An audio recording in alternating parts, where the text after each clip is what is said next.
Hello everyone. तो आज मैं आप लोग को बताने वाली हूँ कि आप एक छोटी सी बॉटल में किस तरीके से किसी भी टाइप के मसाले को बहुत ही आसान तरीके से पीस सकते हैं। तो अगर आप लोग भी जानना चाहते हैं तो वीडियो को पूरा देखिएगा। So please welcome back my channel. I hope कि आप सभी लोग बहुत अच्छे होंगे। तो अच्छे रहिए, स्वस्थ रहिए, मस्त रहिए, हंसते रहिए और ऐसे ही मेरे वीडियोज़ देखते रहिए। तो आज की जो वीडियो है बहुत ही यूज़फुल होने वाला है। सो प्लीज़ वीडियो को पूरा देखिएगा और वीडियो पसंद आए तो हमेशा की तरह एक लाइक करके मुझे मोटिवेट कीजिएगा और चैनल को सब्सक्राइब कर लीजिए। तो चलिए फटाफट से बिना देरी किए हुए आज का हम वीडियो स्टार्ट करते हैं। तो गाइस अक्सर क्या होता है कि हमारी जो कि जब भी हम कुछ खाना वगैरह बनाते हैं तो हमारी कढ़ाई जो है आपने देखा होगा पीछे से कितनी बुरी तरह जल जाती है। फिर इसको हमें साफ़ करने में घंटों लग जाते हैं। तो अगर आप भी वो घंटों का काम मिनटों में निपटाना चाहते हैं तो आपको सिर्फ एक दिए की ज़रूरत है।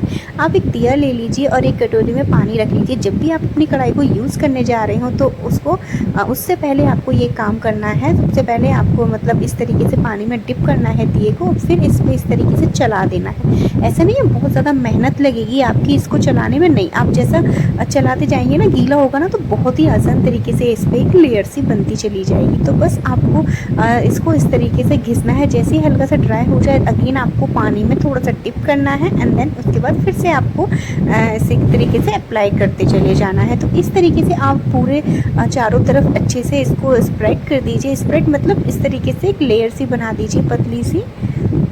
तो बस इस तरीके से आप जैसे कि आपको होता जाए वैसे आप डिप करते जाइए एंड देन एक पतली सी लेयर बन जाएगी कुछ इस तरीके से। फिर आपको जो भी अपनी कढ़ाई को यूज़ करना है देन आप उसके बाद अपने गैस पर इसको यूज़ कर सकते हैं। तो यहाँ पर देखिए मैं कढ़ाई को गैस पर रख रही हूँ, मैंने ऑन कर रखी है और इस तरीके से गैस पे रख दी है, ठीक है। और बस फिर हमें इसमें इस तरीके से, और इसको धोना नहीं है। इस तरीके से अगर आप करेंगे तो देखेंगे आप कितनी भी चीज़ों को फ्राई वगैरह कर लेंगे आपकी कढ़ाई जो है नीचे से बिल्कुल भी नहीं जलेगी। तो यहाँ पर देखिए मैं ऑयल डाल रही हूँ यहाँ पर पूड़ियाँ वगैरह तलने के लिए। अभी आपको तल के भी दिखाऊंगी। तो ये देखिए नीचे से ड्राई हो जाता है ना, तो जो लौ होती है ना वो डायरेक्टली हमारे जो उसका एल्युमिनियम का कोई भी आलमंड होता है तो उस पर कांटेक्ट में नहीं जा पाती है। पहले इस मिट्टी को ही वो जलाने की कोशिश करती है, इस वजह से डायरेक्टली हीट वहाँ तक नहीं पहुँचती है और हमारी जो कढ़ाई वगैरह कुछ भी है नहीं जलता है। और साफ़ करना बहुत ही ईजी और आसान होता है। एक बार ट्राई ज़रूर कीजिएगा। फिर आप चाहे कितनी भी चीज़ें फ्राई करें आपका कढ़ाई बिल्कुल भी नहीं जलेगी। तो चलिए नेक्स्ट टिप से आपके साथ शेयर करती हूँ। कई बार क्या होता है कि नेल पेंट ना चाहते हुए भी कभी लग जाती है, चाहे वुडन पर हो या फ्लोर पर हो, कहीं पर भी लग जाती है। तो ये हल्की सी भी ड्राई हो जाती है ना, गीली हो तो चलो एक बार को छुटा दें तो छूट जाती है, बट ये ड्राई हो जाती है ना देन उसके बाद इसको छुड़ाना काफ़ी इम्पॉसिबल हो जाता है। कभी कभी ये नेल पेंट रिमूवर से भी नहीं छूटती है। और अगर ऐसे में हमारे पास नेल पेंट रिमूवर ना हो तो आप स्प्रे का यूज़ कर सकते हैं, परफ्यूम स्प्रे का यूज़ कर सकते हैं, आप हेयर स्प्रे का यूज़ कर सकते हैं। कोई सी भी आपके पास स्प्रे हो आप उसका यूज़ कर सकते हैं। इस तरीके से आपको हल्का सा स्प्रे करना है इसके ऊपर और फिर आप कोई भी कॉटन ले लीजिए, बस ये कपड़ा ले लीजिए, ज़रूरी नहीं है कॉटन या कपड़ा ले लीजिए। मैंने तो यहाँ पर फॉर्म ली है, मेरे पास पड़ी हुई थी तो मैंने उसका ही यूज़ किया है।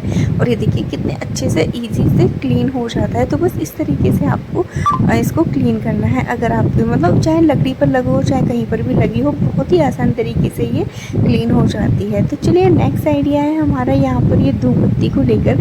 हम लोग मंदिर में धूप बत्ती जलाते हैं लेकिन जब इसके पैकेट खाली हो जाते हैं धूप बत्ती की खुशबू तो जैसे कि मन में समाई जाती है, इतनी मतलब अच्छी होती है। चाहे मतलब गर्मी में भी पूजा हम करते हैं तो बहुत ज़्यादा मंदिर में गर्मी लगती है, बट जब इसकी फ्रेग्रेंस जाती है ना मुँह में तो मतलब माइंड को एकदम फ्रेश कर देती है। तो आप इस तरीके से तो इसके सोचो इसके बॉक्स में बहुत ज़्यादा फ्रेग्रेंस रहती है। तो बस आपको इस तरीके से कट लगाना है और इसको चावल से भर देना है, ठीक है।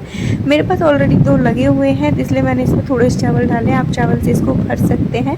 और अगर आपके पास कील वगैरह नहीं है तो आप इस तरीके से डबल साइडेड टेप का यूज़ कर सकते हैं। मैं इसको यूज़ करने वाली हूँ अपने अलमीरा में। तो यहाँ पर देखिए अभी जैसे कि सीलन वाला मौसम चल रहा है थोड़ा सा बारिश का, तो नमी नमी सी हो रखी है तो कपड़े वगैरह में स्मेल ना है और अलमीरा एकदम से फ्रेग्रेंस से भरी रहे, उसके लिए आप इसको बस यहाँ पर हैंग कर दीजिए। तो क्या है चावल जो है वो उसकी सारी नमी को खींचते रहेंगे और ये मतलब खुशबू आती रहेगी धूप बत्ती वजह से। ऐसा नहीं है चावल आपके वेस्ट हो जाएंगे। जब आप इसका यूज़ ख़त्म हो जाए इसकी महक आना तो आप इन चावल को यूज़ कर सकते हैं धोकर। 2 से 3 बार आप धोकर इन्हें यूज़ कर सकते हैं। एक टिप्स और मैं आपके साथ यहाँ पर शेयर करना चाहती हूँ।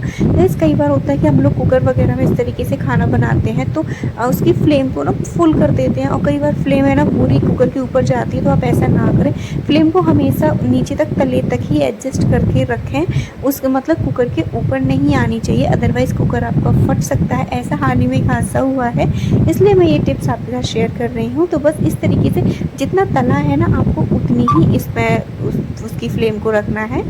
और अब चलिए बढ़ते हैं नेक्स्ट टिप्स की तरफ। तो अब मैं आपको बताने वाली हूँ कि आप किस तरीके से अगर आपके पास मिक्सर वगैरह जैसे कि बाई चांस ख़राब हो जाता है और लाइट नहीं आती है, गर्मियों में तो बहुत ज़्यादा लाइट कट जाती है, तो लाइट वगैरह नहीं आती है, तो ऐसे में अगर हमें कुछ पीसना हो तो हमें पहले लाइट का वेट करना पड़ता है, तो हमारे और भी जो काम होते हैं वो भी डिले होते चले जाते हैं। और इस टाइम तो टाइम की इतनी ज़्यादा कमी पड़ रही है, लाइक वीडियो बनाना प्लस खाना बनाना, घर के काम और बच्चों को पढ़ाना सबसे ज़्यादा मेहनत का काम लगता है कि जब छोटे बच्चे हैं और वो पढ़ते नहीं हैं तो भी डिफ़िकल्टी हो जाती है। तो चलिए मैं आपको बताती हूँ कि आप अपने बॉटल में किस टाइप की क्या क्या मसाले पीस सकते हैं, जैसे कि लहसुन हो गया, अदरक हो गया, प्याज हो गया, हरी मिर्च हो गई। और ये कभी कभी हम सूखे खड़े मसाले पीसते हैं ना, अगर हमारे पास ईमान दस्ता नहीं है और ये मिक्सी में बिल्कुल भी पिसते नहीं है, इतनी छोटी छोटी चीज़ें होती हैं ना, तो ये इसमें तो इस जार में तो बिल्कुल भी नहीं पिसते हैं, तो हमें अब इसकी ज़रूरत भी नहीं है। हमें ज़रूरत है तो इस तरीके की एक बॉटल की।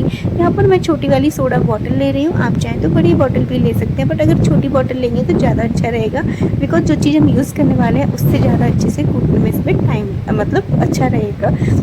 वो खाली कर लिया है, वैसे तो मैंने इसको धो लिया था, अगेन एक बार फिर से मैंने इसको धो लिया है और इसका सॉरी, और इसका जो ऊपर का हिस्सा है उसको मैंने यहाँ पर इस तरीके से कट कर लिया है।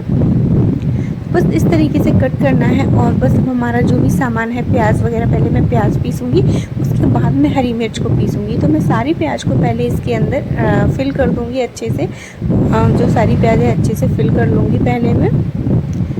तो बहुत सारी चीज़ें हो जाती हैं, कई सिचुएशन आ जाती है जब हमें मतलब इस तरीके से मसाला वगैरह पीसना ही पड़ता है। अगर इस तरीके से पीस के हम चटनी की तरह से भी खाते हैं ना तो भी बहुत टेस्टी लगता है। तो अब हमें बेलन ले लेना है और बेलन से कुछ इस तरीके से इसको कुचलना है, ठीक है। वो इस तरीके से आप कुचलते जाइए, 2 मिनट लगते हैं और बहुत ही अच्छे से मतलब ये हमारी पिस के तैयार हो जाती है, बहुत अच्छे से चॉप्ड हो जाती है। तो और थोड़ी देर के बाद आपको ना इसको घुमाते भी चले जाना है कुछ इस तरीके से। देखिए पहले आपको कूटना है, फिर आपको जो हाथ से है ना नीचे का घुमाना है, जिससे कि ये चारों तरफ अच्छे से बेलन लग सके और सब तरफ का इक्वली पिस के तैयार हो सके। तो ये देखिए, तो जैसे ही ये हमारा पिस जाएगा, देखिए बेलन को इस तरीके से आपको घुमाना है और इस तरीके से करना है जिससे कि बहुत अच्छे से ये पिस जाए। तो ये देखिए कितने अच्छे से पिस कर तैयार हो गई है, ये देख सकते हैं आप लोग।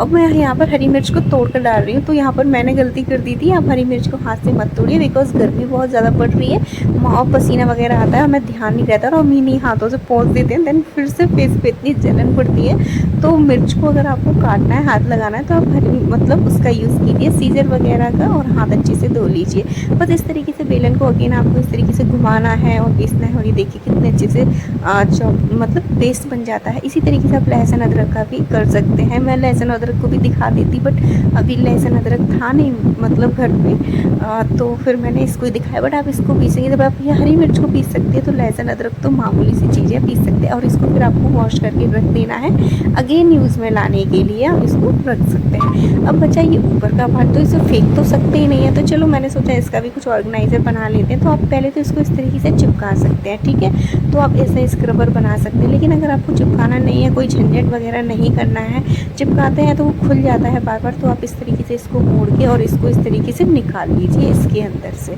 ठीक है। थोड़ा सा इस तरीके से पुश करके इसको निकाल लीजिए, आपको हल्का सा इसको निकाल लेना है इस तरीके से। फिर आप इस पे इसका जो कैप है उसको आप यहाँ पर इस तरीके से कैप को भी इसमें बंद कर दीजिए इस तरीके से, ठीक है।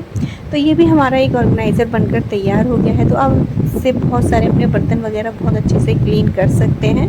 तो गाइज़ ये था मेरा आज का वीडियो, आई होप कि आप लोगों को पसंद आया हो। पसंद आया तो हमेशा की तरह वीडियो को एक लाइक ज़रूर कर दीजिएगा और चैनल को सब्सक्राइब कर लीजिएगा। तो चलिए फिर हम मिलेंगे अपनी ऐसे किसी नेक्स्ट वीडियो में, तब तक अपना ख्याल रखिए और मेरे वीडियोज़ देखते रहिए। बाय।